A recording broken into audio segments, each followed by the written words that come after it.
Coming up today on the Locked On Hornets podcast, we'll recap the Hornets' loss to the Warriors. Plus, we'll have some fun with lineups. What's the best three-man lineup the Hornets have right now? The answer might surprise you. Find out what it is today. Locked On Hornets.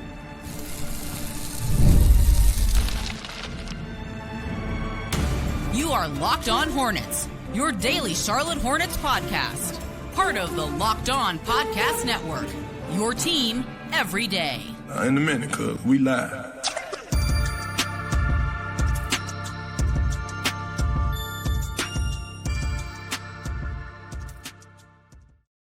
It's Locked On Hornets, part of the Locked On Podcast Network. It's your team every day. Thanks for making us your first listen. We're free. We're available anywhere you get your podcast, and that does include YouTube. Subscribe, like, rate us, do all that stuff that your favorite YouTuber tells you to do. With you doing that, we just passed 10,000 subs. Congratulations. That's just as much of a big accomplishment for you as it is us, because you contributed, and we really appreciate it. And because of your contributions, you have made Locked On the #1 sports podcast network out there. Thank you very much. This is just as much your trophy. I sound like the humble MVP candidate saying I really couldn't do it without my teammates, but it's true.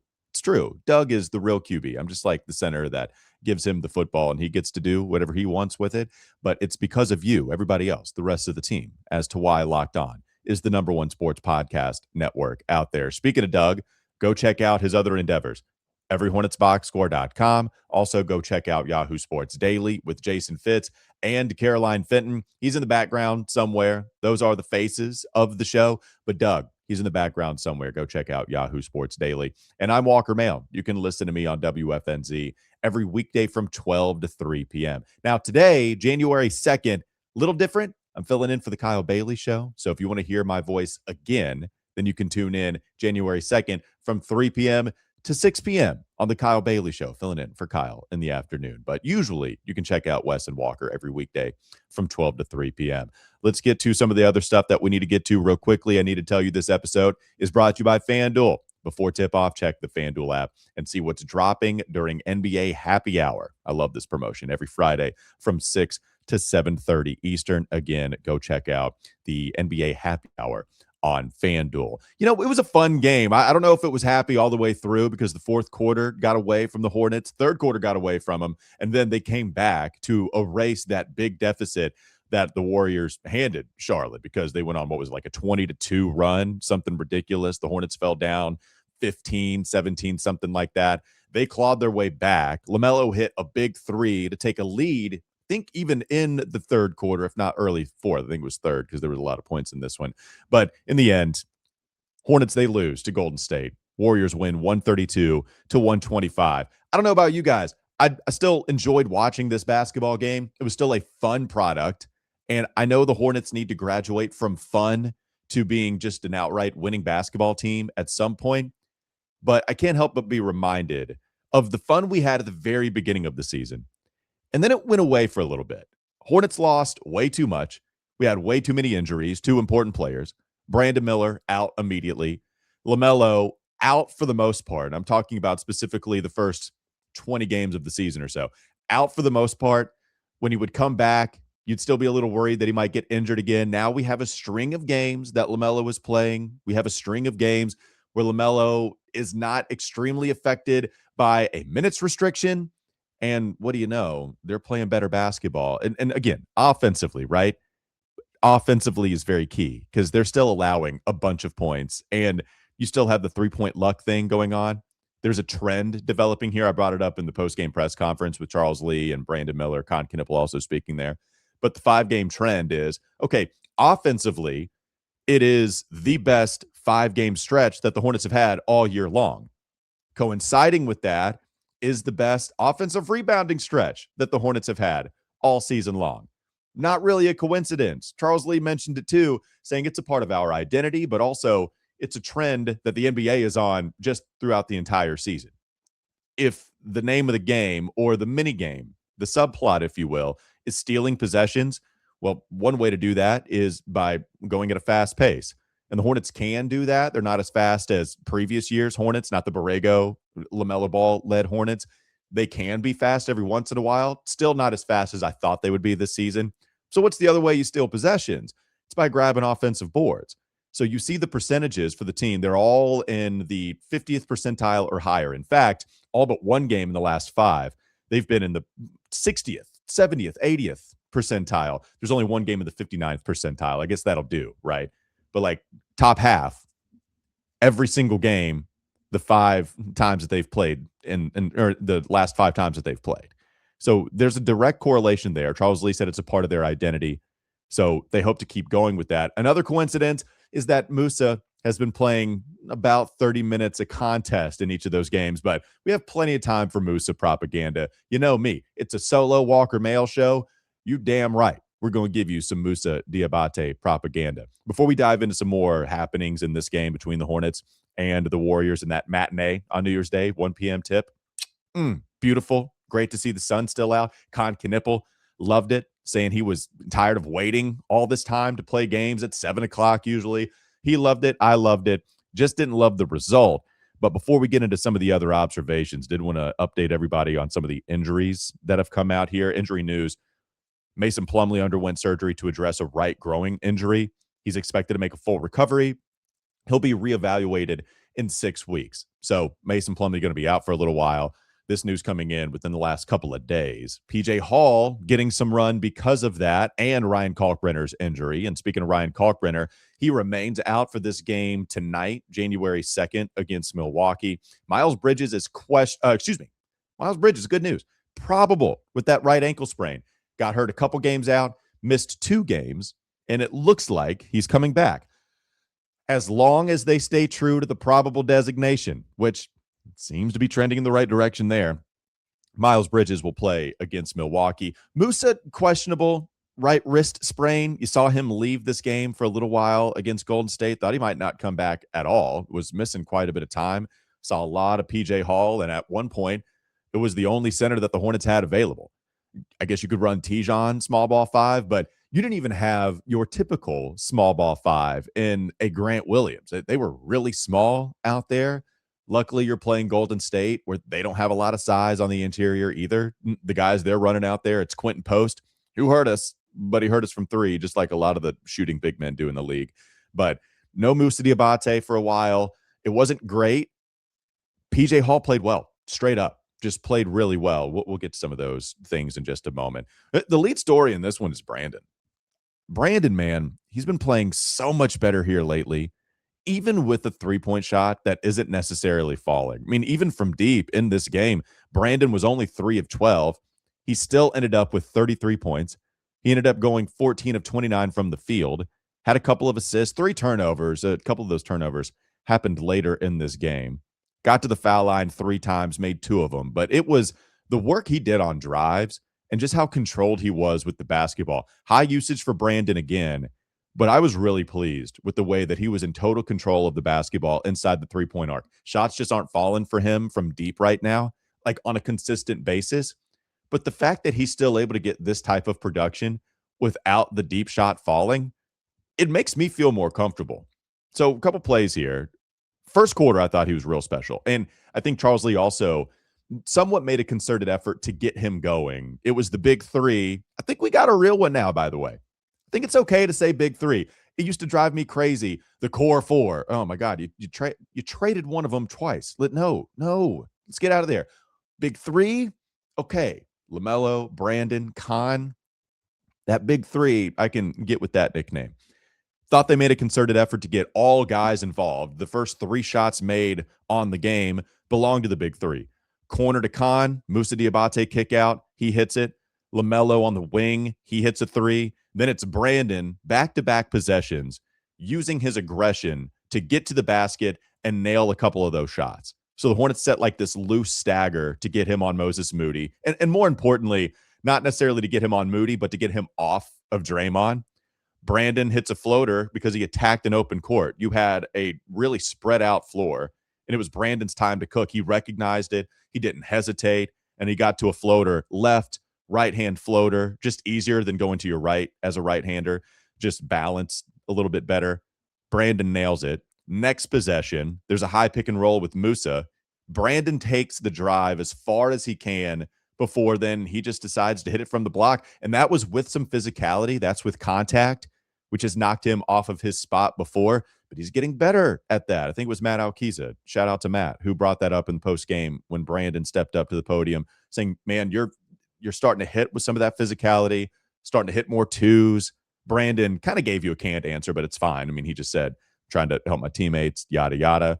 Hey, you can say whatever you want. You keep playing like that with that kind of persistence, with that, I don't want to say determination and use all these like platitudes, but there is a purpose with Brandon having the basketball in his hands, and it's a decisive purpose. It's a controlled purpose, and I love seeing it. Last thing on Brandon before we move on, I just thought, I think all game long, there were 3 missed twos in a row where a couple of them were bunnies, like, oh no, in crunch time, Brandon isn't hitting some of these shots that looked pretty easy for him, but then he got back going. Like in the fourth quarter, hit a couple of really tough finishes that made up for it.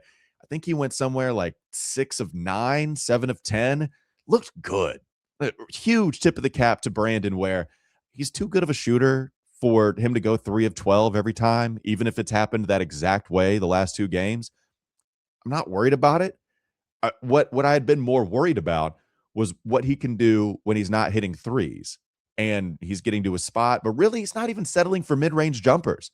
That's not happening. He was attacking against the Warriors, and I thought he did a really nice job. Excellent game from Brandon Miller. Hope to see plenty more from Brandon as we go on. Coming up next on the Locked On Hornets podcast.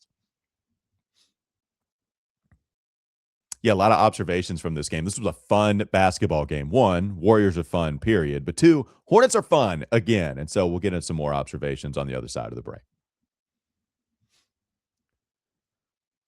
Before we do, I want to tell you this episode is brought to you by FanDuel. Fridays already feel different during basketball season, and FanDuel is making them even better. Every Friday night before the games tip off, FanDuel gives fans a new way to kick off the weekend with NBA Happy Hour. NBA Happy Hour is your official pregame, a limited time window where special offers drop right inside the FanDuel app before the action starts. Fridays from 6 to 7:30. It's tonight, people, in case you're catching this within the few hours that you have before Happy Hour hits. 6 to 7:30 Eastern. It's become appointment viewing with NBA Happy Hour. Opening up the FanDuel app during Happy Hour always brings something new, boosts, bonuses, and surprises. It's easy to check the weekly special before tip-off, too, and you can make a move before the window closes. The timing is perfect. Right before the games, right before the weekend starts, it adds extra energy to Friday night basketball without overthinking it. So before tip-off, check the FanDuel app. See what's dropping during NBA Happy Hour every Friday from 6 to 7:30 Eastern. A little basketball, a little action, a whole lot of Friday energy. That's NBA Happy Hour only on FanDuel, the official sports book partner of the NBA. Plenty more Locked On Hornets ahead. Tip of the cap to Brandon. A couple of other tip of the caps to people. Does anybody still do that? I never wear my hat forwards because it looks like I have a monster beach ball head. I always wear my hat backwards, so I can never tip my cap. I don't know if anybody else does a little wink, maybe a little finger gun. Tip of the cap to you. It's still a saying I like to go to, but I never really do it. If I did wear a ball cap forwards, I would give another one to Kon Knueppel, who continues to just play lights out. I don't have any more words really for Kon. He just makes the winning play every single time. I can't stop gassing this guy up. I said to Olivia the other day, I was saying, you know what? I'm at the point now where I am going to get mad if at the end of the season, Kon and Cooper are doing the same thing and the NBA voters just find somehow, some way, a reason to give it to Cooper, even when really everybody kind of knows, man, Kon Knueppel had the better year. And you can think Cooper is going to be a better basketball player. I don't think you're crazy for that at all. The guy still has all the tools. He's still been incredible. It's a crazy deep draft class. You've heard me give these takes before. But are you right now? Like these publications that might be putting Cooper Flagg ahead on the Rookie of the Year ladder, there's got to be projection baked into that. Because right now, what we're watching from both, and this is, man, I don't mean for it to be any shade against Cooper. It's just what Kon is doing is crazy. Whatever you want to look at, I don't care what traditional stats, advanced metrics, however advanced the metrics are, they're pointing to that guy and saying, oh my God, what? A rookie is doing this? And when you read some of the reasoning behind this, of Cooper Flagg being number 1 in the Rookie of the Year race, from whatever publication. I get the game, by the way. Some of the game is just, we need you to click on this, and I don't know how many times you're going to click on this. If we just keep putting Kon number one, we got to have some change at the top. It's very mock draft-like. So I get the game, and I understand it.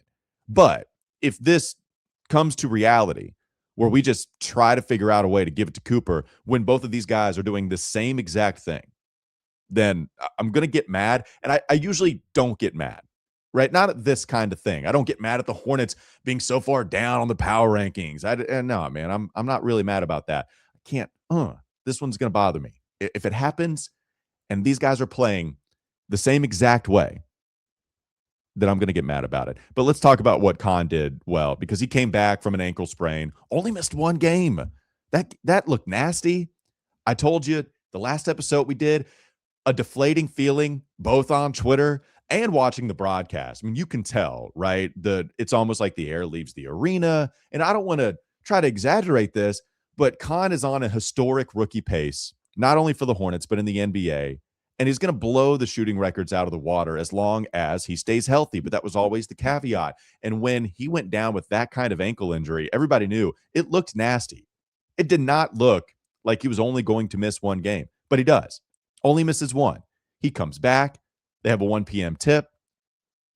First bucket of the game is a Kon Knueppel corner three from a Musa kickout. And Eric Collins screams to the mountaintops, "Welcome back, Kon Knueppel." Oh my God, he was fantastic in this game. I thought one thing Kon did well, and he's been doing well, man, he uses his gravity to his advantage. And now everybody realizes that Kon Knueppel is a special shooter and has a chance to be one of the most special shooters of all time. So when they're running that pick and roll action at the top of the key, and LaMelo is just so tall that he can hit any pass he wants to. So LaMelo drives off of a Kon setup screen, kicks it back out to the three-point line. Now Golden State is bleep, bleep. Get a hand in his face. Boom. Close out where he just flies right on by. Kon watches the planes. He's just out there. Oh, that's nice. Look at this one. Oh, that's a cool plane. Ooh, just fly right on by. Bango. Just creates so much more space for himself because of the urgency from the defense to close out on that guy, because you don't want that guy shooting a wide open three. So he just watches you fly on by, and now he has plenty of time to nail a three-pointer. It's exactly what he did. I think it was Peyton, or it was DeAnthony Melton, who felt all of the pressure to get a hand in his face. Using his gravity to his advantage is great. Plus, another way he uses his gravity to his advantage is when guys are playing so tight because of the three-point shooting prowess. He's so good at attacking those closeouts. There was one play in the first quarter where Charles Lee kind of sets up, bringing Kon up off of a Musa Diabate screen. I mean, these kind of screens are kind of loose. It's really just actions, getting them in motion. But it was Kon coming all the way up to the three-point line. And then Jimmy Butler is sticking with him. You can't go under because he'll drill it in your face. And it's Jimmy Butler, who, yeah, he's an older basketball player. I still think most people would expect Jimmy to be able to contain Kon in front of him. And perhaps he could if Kon didn't make such a quick decision. So he rejects the screen. It's LaMelo. So Kon comes up, grabs the basketball. LaMelo comes out of the corner. He's going to set a screen to Kon's right, despite coming from Kon's left. But before LaMelo even can set up, Jimmy's anticipating that. And Kon makes the quick decision, rip through, drive left, open. I don't want to say wide open, but open lane. And then he plays his angle so well, he nails the shot. Just another way that Kon finds advantages, like this little top pick and pop it. Yeah, that's right. I'm trademarking it. Pop, lock, and drop it. Top pick and pop it. Top pick and pop in between LaMelo and Kon Knueppel.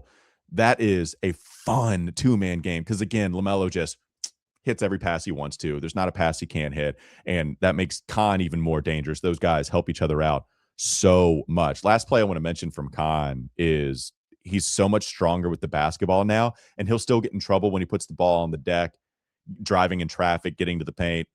But there was this one play where there's a handoff. I think this is second half. It is. There's a second half play. There's this handoff to Kon, and really great defense by Gary Payton II, who is just making it all kinds of hell for Kon to get this exchange off clean.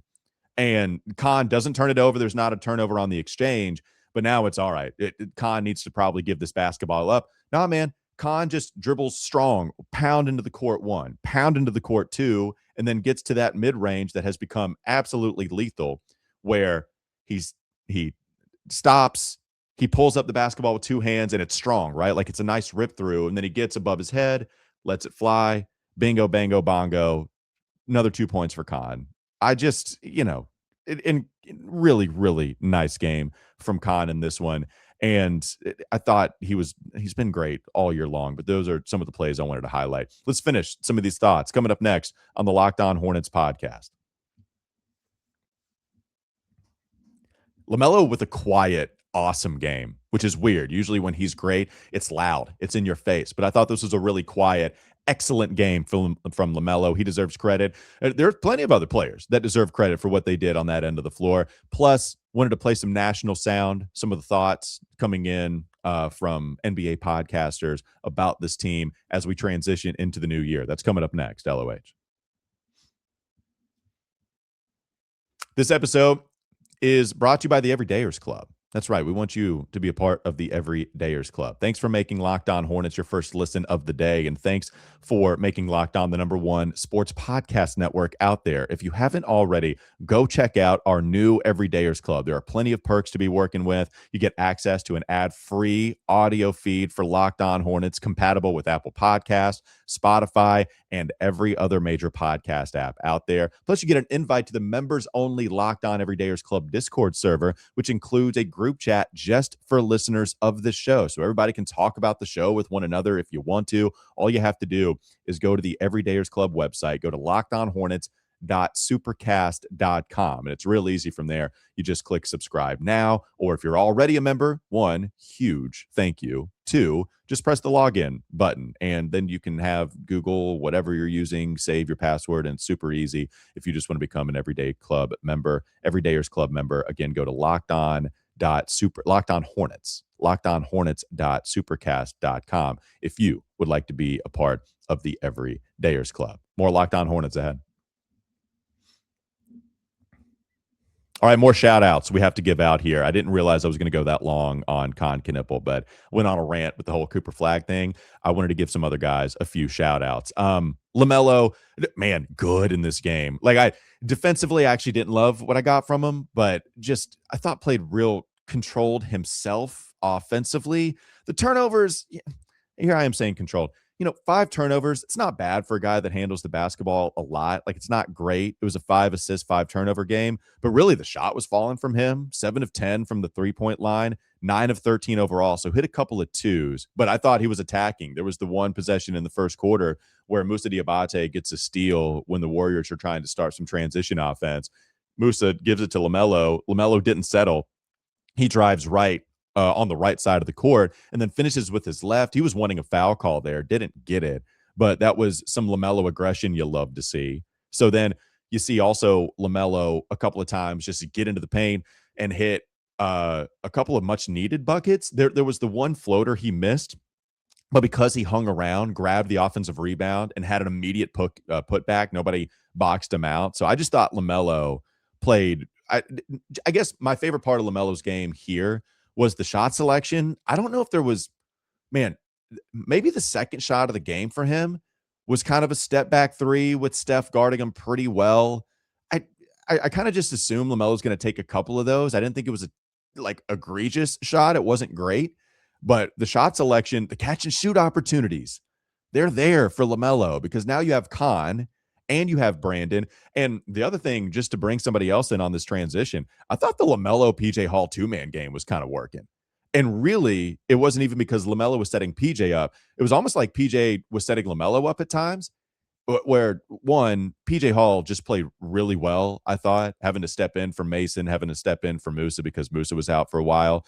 But PJ Hall had a couple of post touches, maybe an offensive rebound. He had 2 in this one, where he grabs it, and there were 2 kickouts to LaMelo, where LaMelo does a great job relocating, being ready to shoot, and you had 2 made buckets off of PJ Hall assist to LaMelo Ball. I think that's right. I think PJ had 2 assists in this game. I think both of them came off of kickouts to LaMelo, and they were kind of more complicated kickouts than just the usual. Oh, here's the basketball in my hands, wide open shooter. Duh. Let me pass it to that guy. No, it was post touch, high post for PJ, trying to find somebody, couldn't, and then sees LaMelo almost out of the corner of his eye, and he kind of goes around his back and then passes it with the flick of his wrist to LaMelo. So that was fun. And then there was another, I think this one came off of the offensive rebound where PJ Hall gets it, starting to look out, finds somebody on the wing. It might have been Kon. And in the middle of his passing motion, sees LaMelo wide open in the corner. So he kind of alters the pass right at the last second. Oh, he's wide open. This is a better shot. Here's a pass to LaMelo. Thought they had a pretty nice two-man game going. There was a nice two-man sequence between PJ Hall and Kon Knueppel, where Kon gets the assist, but it's all PJ because PJ just has an excellent seal. That happens in the first half. It's mouse in the house scenario. DeAnthony Melton's trying to defend PJ. PJ just having, quite frankly, none of this. Oh, this isn't happening. This is, you think you're going to, no. I'm going to create a wide open lane and I'm going to push you all the way out of the paint. And it's going to be one of the easier buckets I ever score in a half court setting. And that's exactly what happened. Kon, nice fireball pass, but there's a wide open lane. PJ Hall hits the dunk. He was a plus in this one. If you care about plus minus, PJ Hall, -1, barely -1. He was plus for a large portion of this game. And he was on the floor, with the rest of the starters, but he was on the floor for that comeback that the Hornets had against Golden State. So really, really nice PJ minutes. And there's some fun stories out there about PJ Hall playing for the hometown team. All right, let's have some fun with lineups because I need to give you some Musa propaganda. It wouldn't be a Walker Mehl solo show without some Musa Diabate propaganda over here. The lineup stuff. There's been a lot of talk about the lineups, the three-man lineup between LaMelo Ball, Brandon Miller, and Kon Knueppel. All we want to do is we just want to see it out there on the floor because it looks good. You talk about fun. That's the fun trio. Zach Lowe talked about that trio even before this game against Golden State. Charlotte, love watching the Hornets. Bill was right about Charlotte. When I tissed him for having them super high in the league pass rankings, he was right. They're really fun, especially now that they're healthy. Fun Charlotte stat for you. Plus 32 in 164 minutes with LaMelo, still not giving up. Brandon Miller and Kon Knueppel all on the floor. Now, Knueppel had a nasty ankle injury their last game. We'll see. But that's I like watching those three play together, figure out their chemistry, figure out how to play off of each other. Like all that.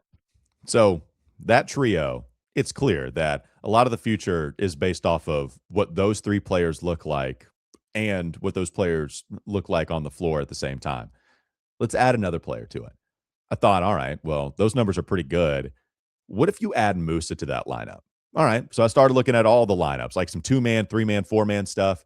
If you add Musa to that trio, and it's LaMelo, it's Brandon, it's Kon, and it's Musa Diabate, they're plus 50 in 73 minutes played.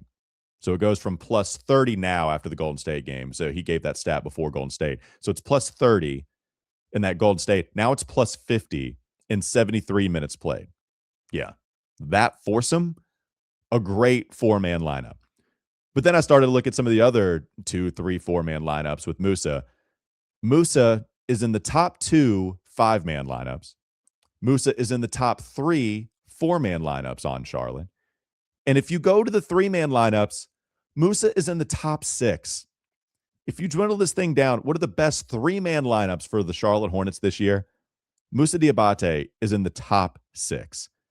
If you wanted to play with the numbers to get the highest plus minus total on the Hornet squad this year, play around with them however you really want, whatever lineup you wanted to get set, the highest plus minus you get to is plus 95 with LaMelo, Kon, and Musa on the floor, right? So when I say playing with the lineups, it's, all right, just for fun, what is the best plus minus figure that we can get to with 2-man, 3-man, whatever, with this guy on the floor, whatever, right?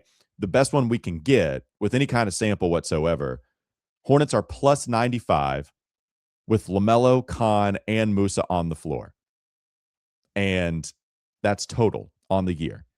LaMelo, Miles, and Musa are actually second on that 3-man list with plus 59. Think about that. First best 3-man lineup is plus 95. Second best 3-man lineup is plus 59. Look, I will continue to pound the table. I will continue to yell this to the mountaintops myself. When Musa is in the ball game, they're a better basketball team. It's why I asked Charles Lee about this 5-man stretch, about this 5-game stretch, excuse me, not 5-man, but 5-game stretch where offensive rebounding is up, offense is up. They're shooting a lot better too, so let's not act like it's all Musa. They're shooting a lot better, but I think there's some reasons for the floor spacing, transition, Musa getting those offensive rebounds and kicking out. So it's why I asked Charles after this game, hey, are there more starting opportunities for Musa? And if not, with a healthy Ryan Kalkbrenner out there, because he's not healthy right now, he's going to miss another game tonight against Milwaukee.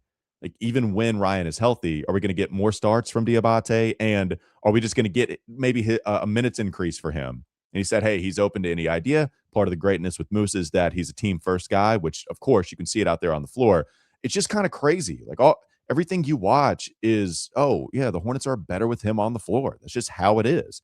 And this is not to say we need to take a ton of minutes away from Kalkbrenner. I don't want to do that because he matters to this team now. He matters to this team in the future. He should be an all-rookie member. He does help deter some of those drives, and that means a lot for this team. Still a really, really valuable basketball player. Love what Ryan Kalkbrenner has done. Kind of hard to argue that the Hornets have been anything but better with Musa on the floor, whatever lineup you want to throw out there. Yeah, the numbers have been here. That'll do it for Locked On Hornets. Thanks for making us your first listen. We are free and available anywhere you get your podcast, and that includes YouTube. Go check out Doug on his Substack, everyhornetsboxscore.com. Also, go check out Yahoo Sports Daily with Jason Fitz and Caroline Fenton. I'm Walker Mehl. Listen to me on WFNZ every weekday. Wes and Walker, Sports Radio 92.7 FM, 12 to 3 p.m. every weekday. Again, that's WFNZ. 12 to 3 p.m. every single weekday. And make sure you're subscribing to YouTube. Make sure you're still also subscribing to us on the Audible platforms. Like, don't go away from that. Still make sure that you're supporting us there on Apple, Spotify, wherever you get your podcast. Continue to support us there as well. We always appreciate it. Have a great rest of your day. Have a great weekend, folks. Hopefully you had a great and fun and safe New Year's, and we'll continue to be safe and have a lot of fun in 2026. I know we're going to have a lot of fun here on Locked On Hornets 2026. Have a great weekend.